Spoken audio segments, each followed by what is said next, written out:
മരണം. മറ്റേത് വണ്ടി കയറിയാലും ഇറങ്ങാം മക്കളെ. ബസ്സിൽ കയറിയാൽ ഏത് ലിമിറ്റഡ് സ്റ്റോപ്പ് ആയാലും എവിടെങ്കിലും സ്റ്റോപ്പ് ഉണ്ടാവും. എത്ര വലിയ എക്സ്പ്രസ് ആയാലും എവിടെങ്കിലും പോയി ഇറങ്ങാൻ പറ്റും. ഏത് ട്രെയിനിൽ കയറിക്കൊണ്ട് പോയാലും ആ ട്രെയിനിൽ ഏതെങ്കിലും സ്റ്റോപ്പിൽ പോയി ഇറങ്ങാൻ പറ്റും. പക്ഷെ അസ്രായീൽ അലൈഹിസ്സലാം മരണമെന്ന വാഹനത്തിൽ കയറ്റിക്കഴിഞ്ഞാൽ പൊന്നുമക്കളെ പിന്നെവിടെയും ഇറങ്ങാൻ പറ്റൂല. ഒരു സ്റ്റോപ്പിലും അസ്രായീൽ നിർത്തൂല.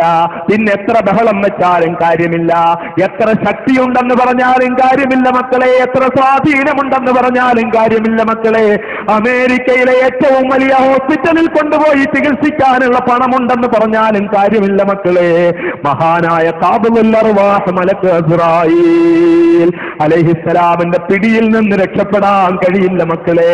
പിന്നെ ഉള്ളതെന്താ? പിന്നെ നല്ല കാര്യങ്ങൾ ചെയ്തിട്ടുണ്ടെങ്കിൽ ഖബറിലേക്ക് പോയാൽ രക്ഷപ്പെടാൻ പറ്റും. ചീത്ത കാര്യങ്ങൾ ചെയ്തതാണെങ്കിലോ ചിതലും പുഴുക്കളും താവളം പെരുത്തുണ്ടതിൽ സന്തോഷമാണവകൾക്കു നീ ചൊല്ലുന്നത്. പൊൻവർണ്ണ കോമള മൃദുലമായ ശരീരമിൽ സമരത്തിലാണ് പരസ്പരം തിന്നുന്നതിൽ.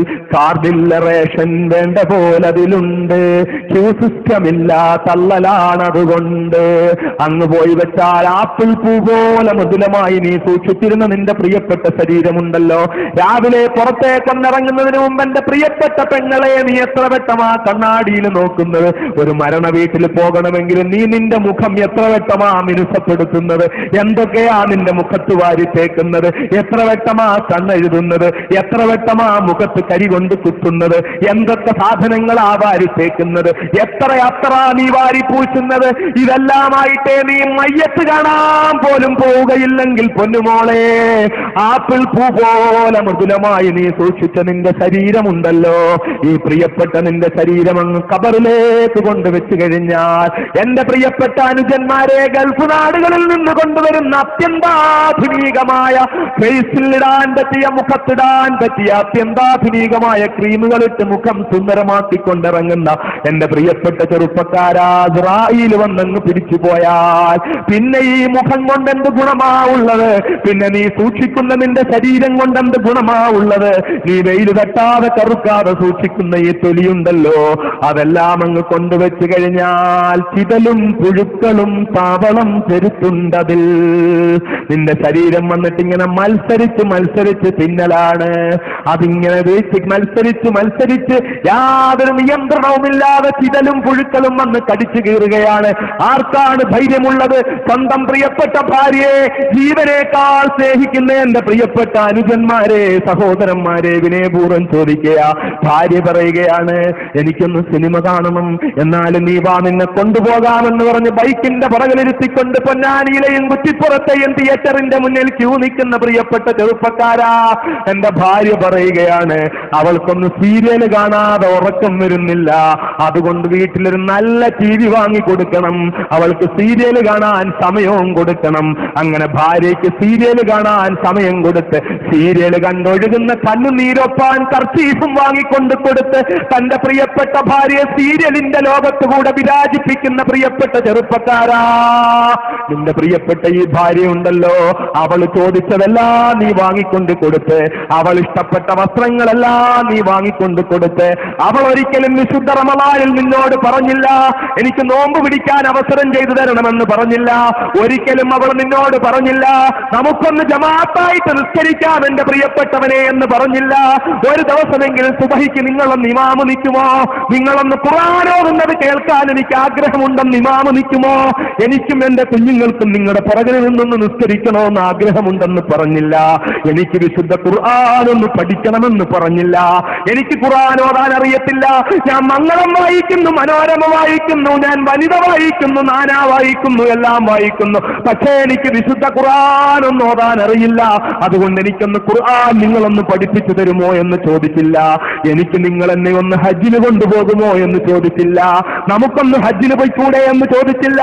കാശുണ്ടായപ്പോൾ അവൾ പറഞ്ഞു നമുക്കൊരു നല്ല കാർ വാങ്ങാമെന്ന് പറഞ്ഞു. പക്ഷേ കാശുണ്ടായപ്പോൾ അവൾ പറഞ്ഞില്ല നമുക്കൊന്ന് ഹജ്ജിന് പോകാം. പ്രിയപ്പെട്ടവനെ, നമുക്കൊന്ന് പോകാം, നമുക്ക് റസൂലുള്ളാഹിന്റെ തിരുമുന്നിലൊന്നെത്താം, നമുക്ക് ബീവി ഫാത്തിമയുടെ അടുക്കലൊന്നെത്താം, നമുക്ക് ആയിഷയുടെ തിരുമുന്നിലൊന്നെത്താം, നമുക്ക് ഖദീജയുടെ ഖബറിടത്തിലൊന്ന് പോകാം, നമുക്ക് അല്ലാഹുവിന്റെ പ്രിയപ്പെട്ടവരെ പോയി കാണാമെന്ന് പറഞ്ഞില്ല. നിന്റെ പ്രിയപ്പെട്ടവളെ നിന്നോട് പറഞ്ഞു നിനക്ക് നീ അവൾക്ക് നല്ല വണ്ടി വാങ്ങിക്കൊടുത്തു, നീ അവൾക്ക് നല്ല ടിവി വാങ്ങിക്കൊടുത്തു, അവളുടെ ജീവിതം മൊത്തം നീ സന്തോഷത്തിലാക്കി കൊടുത്തു. അവൾ പറഞ്ഞു എനിക്ക് പുൽക്കൈയിടാൻ പറ്റില്ല, പർദ്ദയിടാൻ പറ്റില്ല. എന്നാ പൊന്നെ വേണ്ട, നീ ഇടണ്ട എന്ന് പറഞ്ഞുകൊണ്ട് വയറ് കാണിച്ചുകൊണ്ട് നടക്കാൻ നീ അനുവാദം കൊടുത്തു, കഴുത്ത് കാണിച്ചുകൊണ്ട് നടക്കാൻ നീ അനുവാദം കൊടുത്തു, തലമറയ്ക്കാതെ നടക്കാൻ നീ അനുവാദം കൊടുത്തു. ടൂ വീലറിന്റെ പുറകിൽ വെച്ച് നീ അവളെയും കൊണ്ട് റോഡ് നീളെ സഞ്ചരിച്ചു. നാട്ടുകാരുടെ മുന്നിൽ നിന്റെ ഭാര്യ സുന്ദരിയാണെന്ന് നീ കാണിച്ചു. അവരിൽ ചിലര് പർദ്ദയിടുമ്പോഴും തലമറയ്ക്കാതെ നടക്കാൻ നീ പ്രോത്സാഹിപ്പിച്ചു. പർദ്ദയിട്ടുകൊണ്ട് സിനിമാ തിയേറ്ററുകളിൽ പോകാനും നീ അനുവദിച്ചു. ഇങ്ങനെയൊക്കെ നീ സൂക്ഷിച്ച നിന്റെ പ്രിയപ്പെട്ട ഭാര്യയുണ്ടല്ലോ, നീ നല്ല നല്ല ഹെയർ ക്രീമുകൾ വാങ്ങിക്കൊടുത്ത ഭാര്യ, നീ നല്ല നല്ല ഫേസ് വാഷുകൾ വാങ്ങിക്കൊടുത്ത ഭാര്യ, നല്ല നല്ല യൗവനം കാത്തു സൂക്ഷിക്കാൻ പറ്റിയ മരുന്നുകൾ വാങ്ങിക്കൊടുത്ത ഭാര്യ. ആ ഭാര്യ ഒരു ദിവസം നോക്കുമ്പോൾ എന്റെ ഭാര്യയ്ക്ക് എഴുന്നേക്കാൻ വയ്യ, ശരീരത്തിന് അസ്വസ്ഥത. ഡോക്ടറെ കാണാൻ കൊണ്ടുപോയി. പൊന്നാനിയിലെ ഡോക്ടർ പറഞ്ഞു ഒന്ന് മൗലാനായിൽ കൊണ്ടുപോ, അവിടുത്തെ ഡോക്ടർ പറഞ്ഞു ഒന്ന് മിംസിൽ കൊണ്ടുപോ, അവിടുത്തെ ഡോക്ടർ പറഞ്ഞു ഒന്ന് കിംസിൽ കൊണ്ടുപോ. അവിടെ ചെന്നപ്പോ പറഞ്ഞു ഭാര്യയ്ക്ക് ബ്ലഡ് ക്യാൻസറാ, പെട്ടെന്ന് വെല്ലൂരേക്ക് കൊണ്ടുപോ. വെല്ലൂരേക്ക് കൊണ്ടുപോയി ഒരുപാട് ചികിത്സ നടത്തി. തന്റെ പ്രിയപ്പെട്ട ഭാര്യയുണ്ടല്ലോ, നീ സുന്ദരമായിട്ട് കൊടുത്ത നൈൽ പോളിഷ് കൊണ്ട് സൂക്ഷിച്ചിരുന്ന നഖം സൂക്ഷിച്ചിരുന്ന പ്രിയപ്പെട്ട ഭാര്യ, നീ വാങ്ങിക്കൊടുത്ത സാധനം കൊണ്ട് ചുണ്ടു ചുമപ്പിച്ചിരുന്ന ഭാര്യ, നീ വാങ്ങിക്കൊടുത്ത കൺമഷി കൊണ്ട് കണ്ണ് കറുപ്പിച്ചിരുന്ന ഭാര്യ, നീ കൊടുത്തിരുന്ന വസ്ത്രം കൊണ്ട് ശരീരം മറയാതെ വസ്ത്രം ഉടുക്കൂ എന്ന് വരുത്തിയിരുന്ന ഭാര്യ, അവൾ മാരകമായ രോഗത്തിന് അടിമപ്പെട്ടങ്ങ് മരിച്ചുപോയി.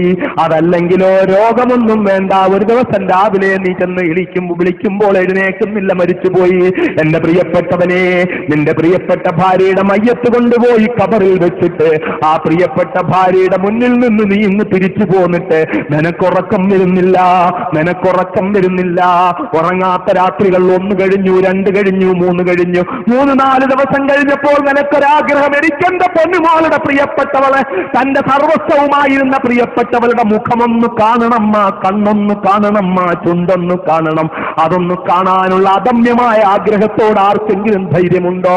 പള്ളിക്കാട്ടിലേക്ക് പോകാൻ ധൈര്യമുണ്ടോ? ഖബറിന്റെ പുറത്തുനിന്ന് മണ്ണ് മാറ്റാൻ ധൈര്യമുണ്ടോ?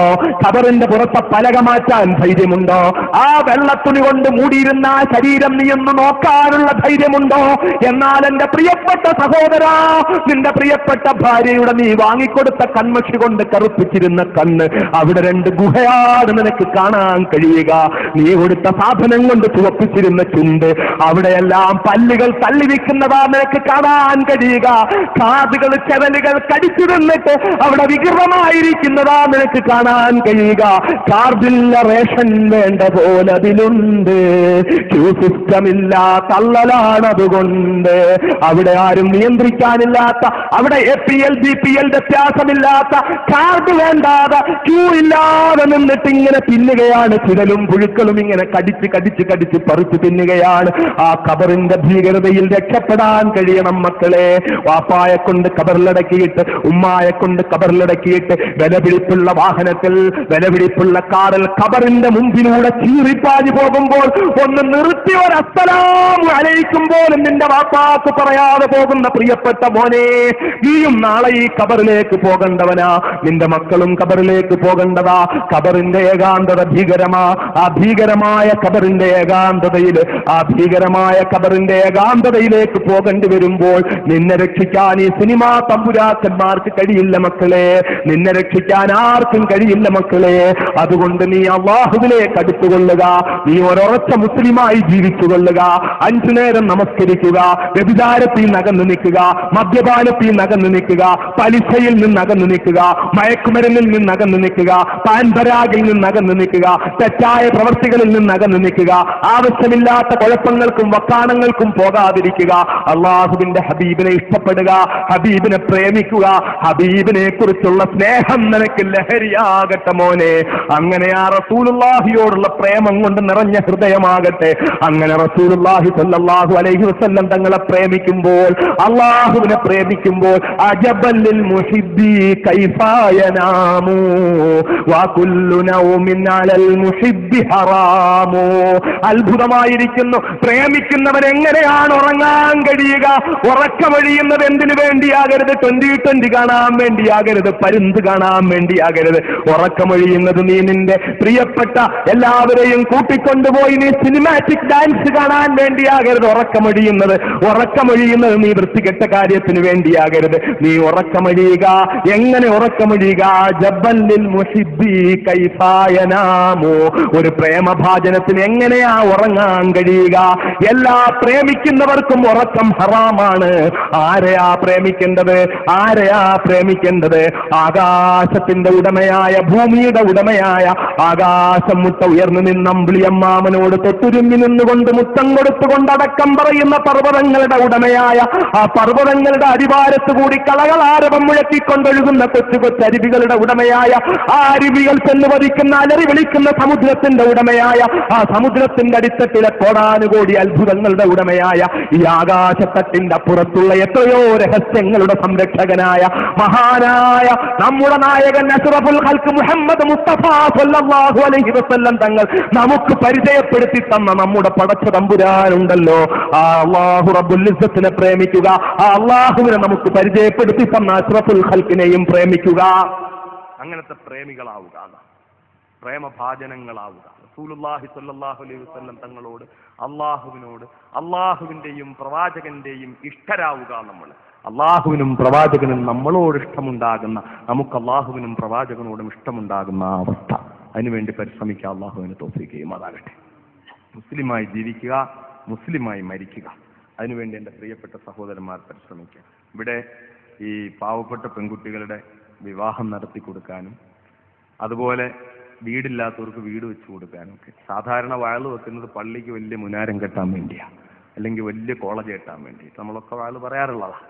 പക്ഷെ ഇവിടെ ഈ നാട്ടിലെ പട്ടിണിപ്പാവങ്ങളായ സഹോദരങ്ങളെ കണ്ടെത്തി അവരെ നിക്കാഹ് ചെയ്ത് കൊടുക്കാനും വീടില്ലാത്തവർക്ക് വീട് വെച്ചു കൊടുക്കാനും വേണ്ടിയാണ് ഈ സാധു സംരക്ഷണ സമിതി ഇവിടെ ഈ പരിപാടി സംഘടിപ്പിച്ചത്. അതിന്റെ കൂടി ഉദ്ദേശത്തിലാണ്. അതിന് നിങ്ങളെല്ലാവരും സഹകരിക്കണം, സഹായിക്കണം. ഞാൻ ഇൻഷാ അല്ലാഹ് ദുആ ചെയ്യാൻ പോവുകയാണ്. اللهم صل على سيدنا محمد وآله وسلم. اللهم صل على سيدنا محمد وآله وسلم.